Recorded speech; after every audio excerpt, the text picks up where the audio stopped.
Halo teman-teman, hari ini kita akan belajar tentang apa itu negara. Nah, nanti kita akan belajar mengenai pengertian, sifat, fungsi, unsur, tujuan dalam suatu negara. Baik, yang pertama adalah pengertian negara. Nah, kita ini ambil dari bukunya Miriam Budiarjo. Negara itu merupakan daerah ya, teritorial yang ada rakyatnya. Nah, rakyatnya itu diperintah ya oleh pejabat ya atau pemerintahan yang pejabatnya itu berhasil menuntut warga negaranya untuk taat kepada peraturan perundang-undangan melalui penguasaan metropolis terhadap kekuasaan yang sah. Jadi dalam negara itu suatu daerah ya, di situ ada kekuasaan, kemudian ada rakyatnya dan rakyatnya ini taat dan patuh pada peraturan perundang-undangan. Itu pengertian menurut Miriam Budiarjo. Nah, kemudian ya kita akan belajar sifat negara ya. Sifat negara ini juga kita ambilnya dari buku Miriam Budiarjo juga. Itu ada sifat memaksa, monopoli dan mencakup semua. Nah, yang pertama adalah sifat memaksa ya. Memaksa agar peraturan undangan itu dan dengan demikian ya, jika peraturan perundang-undangan itu ditaati, maka penertiban dalam masyarakat itu akan tercapai ya untuk mencegah anarkisme ya. Maka diperlukan sifat memaksa ya. Nah, sifat negara yang memaksa ini perlu penegak hukum ya, seperti polisi, jaksa, hakim dan sebagainya. Nah, contohnya dari sifat paksaan ini adalah membayar pajak ya. Nah, membayar pajak ini semua warga negara itu wajib ya dipaksa untuk membayar pajak ya, tidak boleh menolak ya karena memang ini dengan tujuan untuk menertibkan masyarakatnya. Maka sifatnya memaksa. Nah, yang kedua adalah sifat negara yaitu monopoli ya. Monopoli ini maksudnya adalah negara itu mempunyai monopoli dalam menetapkan tujuan bersama dari masyarakatnya. Jadi tujuannya ini harus sesuai dengan tujuan negara itu harus sesuai dengan tujuan dari masyarakat itu sendiri. Nah, misal ada suatu golongan atau aliran yang tidak sesuai dengan tujuan tersebut, maka negara berhak untuk melarangnya. Contohnya adalah aliran terorisme. Ini negara berhak melarangnya. Nah, kemudian sifat yang ketiga adalah mencakup semua. Ya.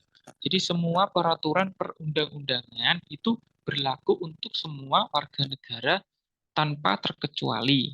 Ya, jadi tidak dibedakan mau dia miskin, kaya, mau dia orang perempuan, laki-laki, mau dia remaja, dewasa, semua wajib untuk menaati peraturan perundang-undangan ya. Contohnya, semua orang wajib menaati undang-undang lalu lintas.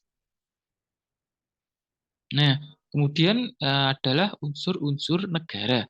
Ini kita ambil juga dari Miriam Budiarjo, itu unsurnya ada wilayah, ada penduduk ya, ini penduduk ya, bukan pendudukan ya.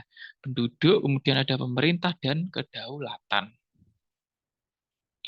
Nah, yang pertama adalah wilayah ya. Wilayah jadi ya negara itu harus ada wilayahnya ya. Wilayah itu tempat untuk penduduk itu atau warga negara menempati di muka bumi ini ya. Nah, itu terbatas pada wilayah tertentu saja. Jadi bukan tidak terbatas tapi terbatas ya. Nah, wilayah ini tidak hanya daratan juga tapi juga laut dan termasuk di angkasa atau di atasnya dari daratan atau lautan itu. Nah, kemudian ada penduduk ya. Ya, negara juga harus ada penduduknya ya.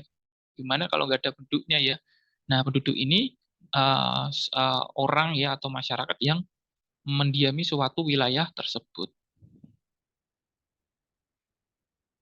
Nah, kemudian juga harus ada pemerintahan ya. Jadi dalam suatu negara itu harus ada pemerintahannya ya untuk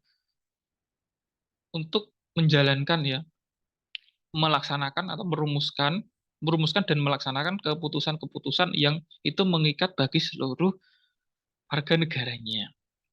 Jadi pemerintahan ini adalah organisasinya ya, organisasinya yang bertugas untuk merumuskan keputusan mengikat seluruh warga negara. Kemudian unsur yang selanjutnya adalah kedaulatan ya. Ya, jadi ada pemerintah, ada kedaulatan ya. Maksudnya kedaulatan ini adalah kekuasaan tertinggi untuk membuat undang-undang dan melaksanakan ya.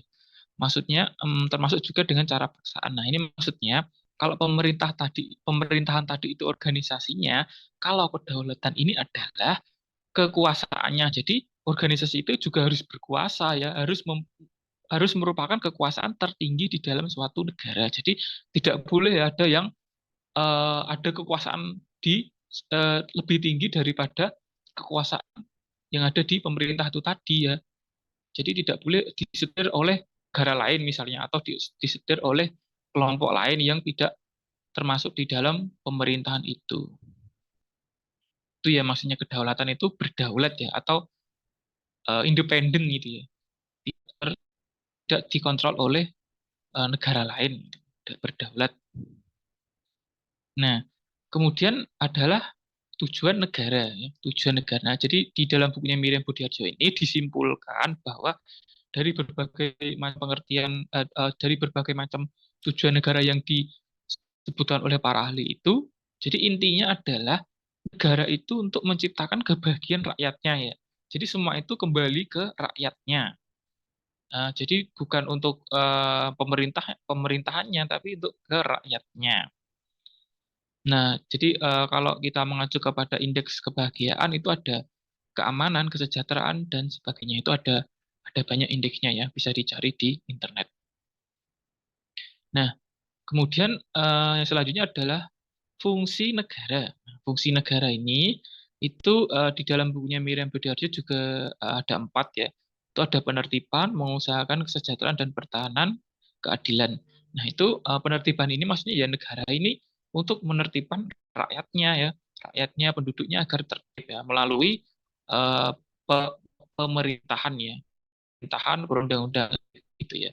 Kemudian fungsi yang kedua adalah mengusahakan kesejahteraan. Nah, ini fungsi yang sangat penting juga ya. Jadi rakyat itu, masyarakat itu dengan adanya negara ini diharapkan rakyat itu menjadi sejahtera gitu ya.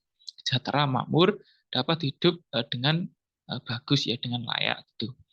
Kemudian pertahanan. Nah, ini juga fungsi dari negara yaitu pertahanan. Jadi ini terutama untuk ancaman dari luar ya. Jadi melindungi rakyatnya, melindungi masyarakatnya dari ancaman-ancaman dari luar.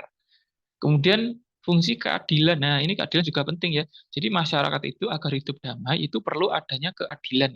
Keadilan itu perlu adanya keadilan agar masyarakat atau hidup. Nah, sekian ya pelajaran kita hari ini ya semoga bermanfaat ya. Terima kasih.